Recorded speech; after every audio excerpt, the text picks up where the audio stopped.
Welcome to Private Banking Strategies Podcast with Vance, Lowe, and Seth Hicks, your secret weapon to protect your assets and never have to start over financially again. Vance and Seth help high net worth individuals, families, business owners, and investors structure an asset-protected, tax-free fortress for their families. Learn how to keep what you earn and use the velocity of money to create your own private banking system. Join us on this journey as we explore the secret strategies of the rich and political elite and help you take total control of your financial security.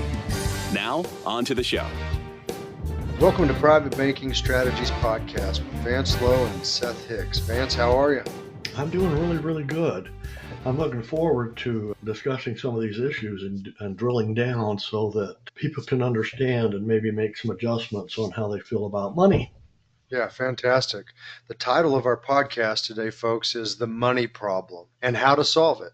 So I'll lay a little foundation here in an intro, Vance. People think that they understand how money works and what money is, but they really don't.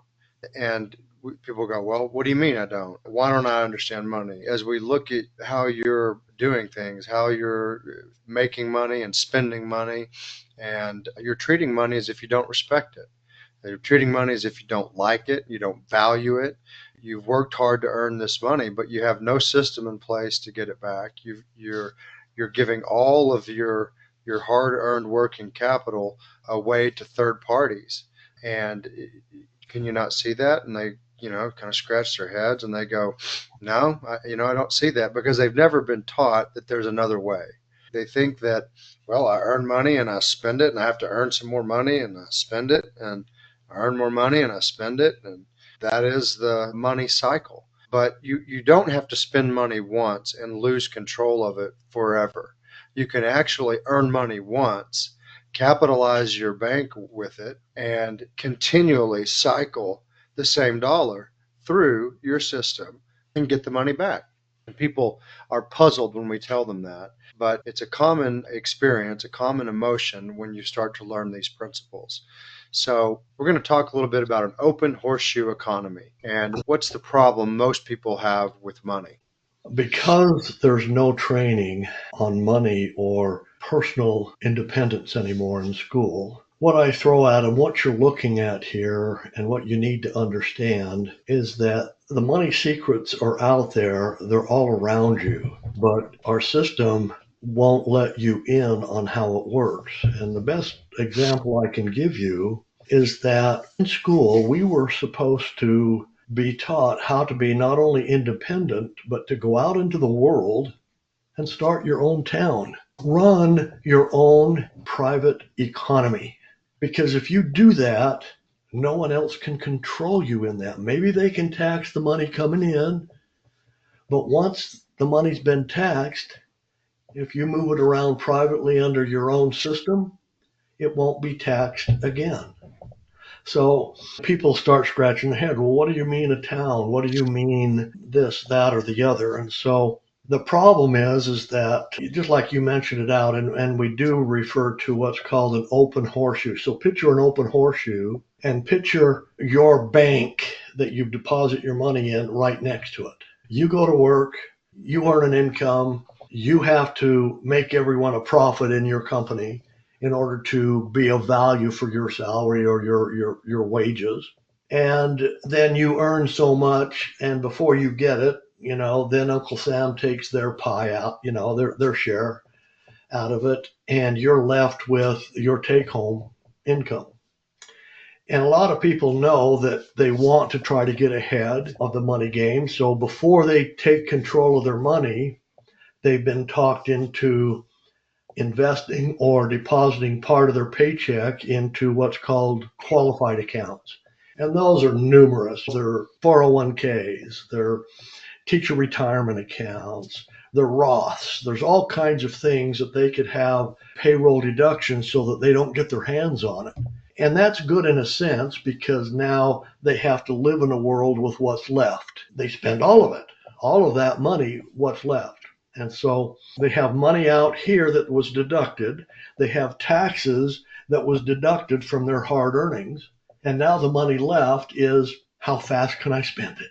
Yeah, if I was from a different planet and I was a Martian, I come in and I looked at the attitude and the way people spend money, I'd probably write up a report that, wow, these guys work their tail off for the money that they make, and then they get rid of it as fast as they possibly can, just to do it all over again. Correct me, Seth, but that's probably a perfect definition of insanity. Doing the same thing over, but expecting a different result. I ask people, are you where you thought you would be 10 years ago? They go, no. Do you think you're better off or worse off? And that is divided. That's 50-50. Half the people in the United States think they're worse off. Okay? They're not being taught the tools to make them financially independent. They've bought into government programs. They're dependent. We think that Social Security is an entitlement. It's not. It's such a detriment. Last time I did numbers, which was years ago, in the 2020s, if we retired according to their plan and had they taken the Social Security money and invested it at 5% like they said they would, our Social Security income would be somewhere between $150,000 and $200,000 annually for every American that retired that way, that put into the system. Well, that's not there. We're not even close to that. Okay. And there's no money in Social Security. It's technically totally bankrupt.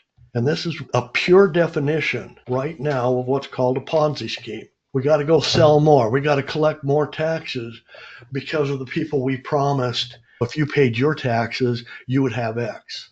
So people are taught about entitlements. There's no such thing in this world that entitles you to anything. We have our civil rights, which is entitle us to breathe the air and try to become what we can without interference. But government wants to interfere. So then we get in groups or herds, I call them, it's herd mentality. And we start doing the same thing that other people, yeah, I'm doing this, and I've earned this amount and I've done this. Well, I can do that too then. I'm going to do the same thing.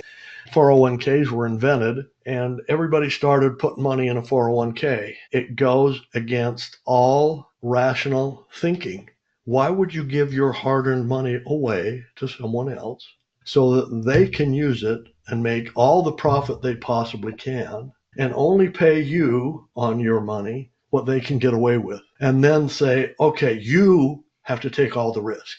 So if we make a mistake and we lose money, we're not going to lose any of our own money. We might lose a little bit of profit, but you're going to lose. And everybody thinks that's correct. It's not. And no one is ever going to become financially independent that way. I know of some people, high-paid executives that retired and were clients that retired with $1.5 million in a 401k. And the process of moving that out for them to be able to keep, because when they retire, say, I've got $1.5 million in a 401k. They don't have $1.5 million because that's tied to government and taxes. And if they retired before age 59 and a half, penalties. So easily 40% of that money is not theirs. Okay. So maybe $1 million, they're lucky if they don't lose it. So we can't follow the herd mentality. The open horseshoe mentality means we're a slave to the system, Seth. We are 100% slaves. Our payments, everything else, totally rely on us being able to go back to work and replace what we spend.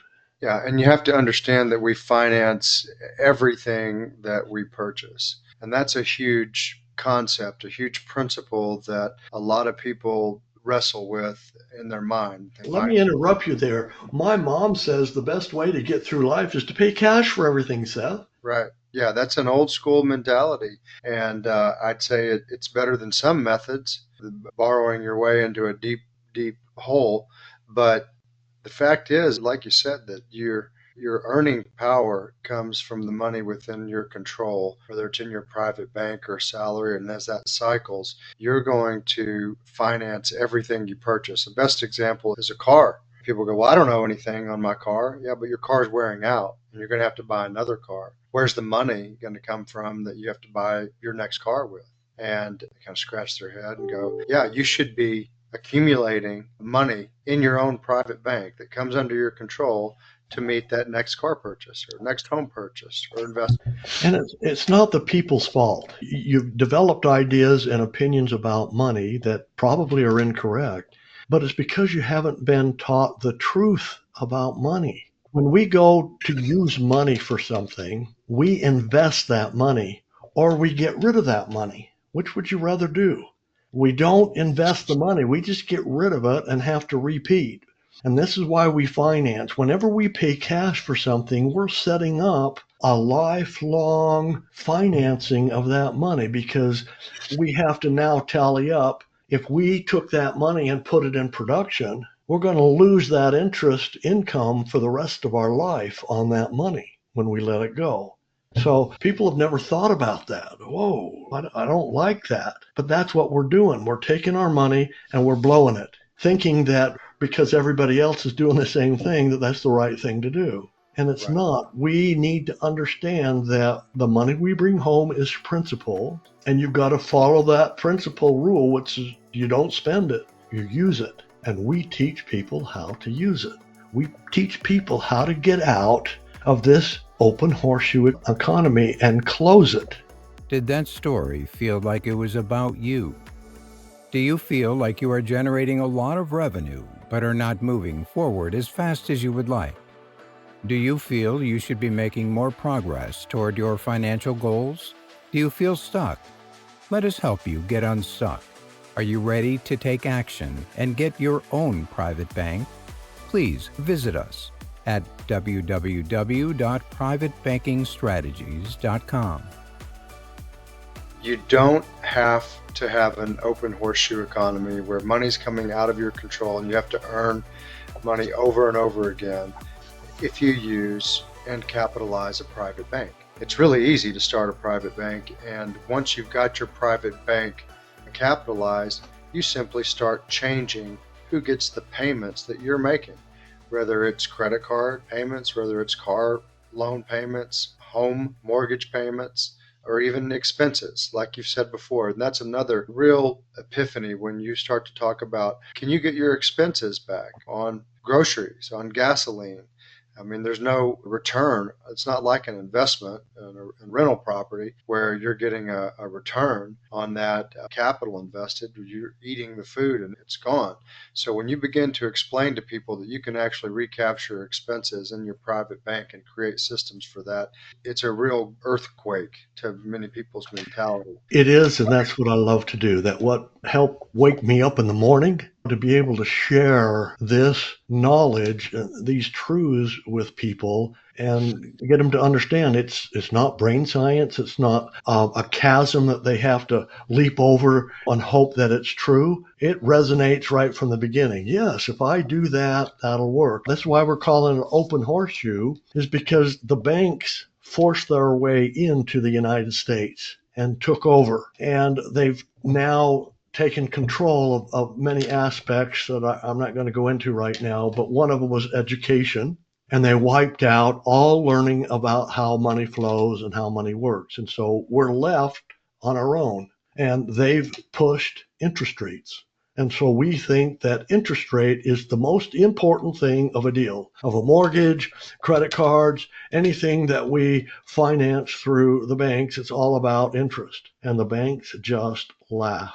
They just smile. We really have pulled one over on them. It's not about interest rates, folks. It's about the volume of interest we pay, which is nowhere close to the interest rate. A lot of people think they've got a 3% mortgage, don't they, Seth? When in fact, on a 30-year mortgage, the only 3% payment they will ever make is on the very last payment of that 30-year period of time. Every payment before that will be much more, starting somewhere around 97% if it's a 3% loan, will be interest. They'll refinance at a 0.25% interest and start that all over again, thinking they're getting ahead, thinking they know something about money when they don't. So these little secrets we want to talk about are putting the banking equation back in your life. If you run your own little banking system, I'm not saying we can do without modern day banks.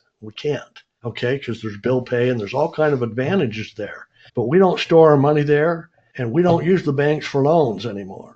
Okay, we set our own system up, and we can start with those two in the mirror as our clients because they're more forgiving and we trust them. Hopefully, if you guys out there don't trust those two in the mirror, we got a problem. But now they're going to become clients and they have to pay their fair share. It's like me showing up on your doorstep, folks, and you open the door and you know me, but I'm standing on that doorstep and I got my suitcase and say, I'm going to move in. I'm going to live in your house for free.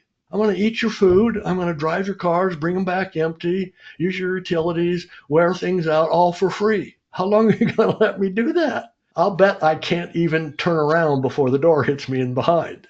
Okay, that's ridiculous. But they're doing that to themselves. People, we've never been taught that we have to run our homes as an independent economic unit, as a town. Okay, we have to make a profit in town. So we can't let those two in the mirror rob us blind spending our money. When we finally own the car, we don't have outside debt to the car. Now we can make money on that car with the two who need to drive it every day to go to work. And those are the two in the mirror. And we can make the money back before we get the next car and on anything else. So those are little truths that are just easy to set up in life and convert to. So you capitalize your own bank with $1.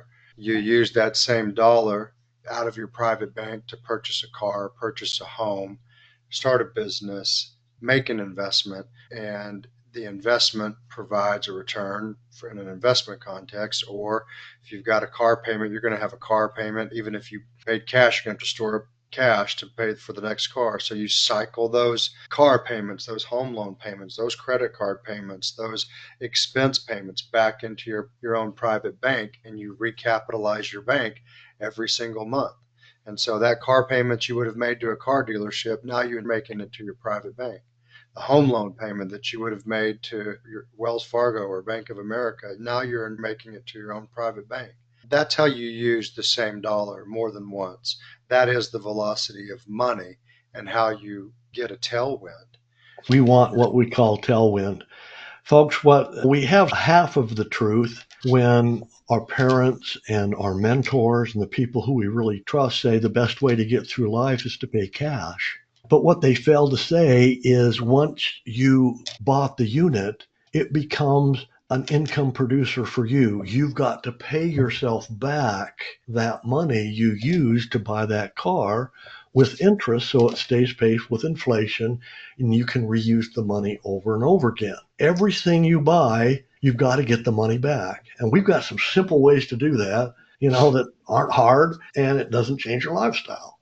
Yeah, it's actually very simple to create your own banking system. It's also very simple to implement these strategies and to be able to set the systems in place. And that's something, Vance, that you do with folks all the time. And you take them into a process where you drill down on their particular circumstances and you show them how that this can work for them. And you lay out an 8-year step-by-step plan that we call the 8-year analysis. And so I think we're going to transition here. I'm going to lay out where you can find more, folks. You can find us at privatebankingstrategies.com. That's privatebankingstrategies.com. And there we've got just a vast treasure chest of resources, almost 100 podcasts. We've got articles and blog articles. We've got a free book that Vance and I wrote called Secrets the Banks Don't Want You to Know that will help you get wealthy. And that book is available to you in audio or in a PDF form in exchange for your name and your email. The email is how we will keep you updated on the most recent podcast and, more importantly, give you an exploratory call offer if these things resonate with you. If the podcast resonates with you, if our book resonates with you, schedule an exploratory call with Vance and go on a test drive with how private banking strategies will work for you and your particular financial circumstances. It is an amazing, ground-shaking concept. When it entered both Vance's life and my life, it shook us up because we thought we understood how things worked. Vance, any closing remarks? No, it's just money is fascinating. We all have to use it in our life. There's a better way than most of us think. So that's what we want to share with everybody. All right, folks, this is going to be the first part of a two-part series on the money problem and how to solve it. So come back next week and hear the second half of how to solve the money problem, how to put these strategies in place, and learn some keys that you can implement in your life. And with that, we'll see you on the next podcast. Now, bye-bye for now. Did that story feel like it was about you? Do you feel you should be making more progress toward your financial goals? Do you feel stuck? Let us help you get unstuck. Are you ready to take action and get your own private bank? Please visit us at www.privatebankingstrategies.com. Thank you for listening to the Private Banking Strategies Podcast. Click the subscribe button below to be notified when new episodes become available.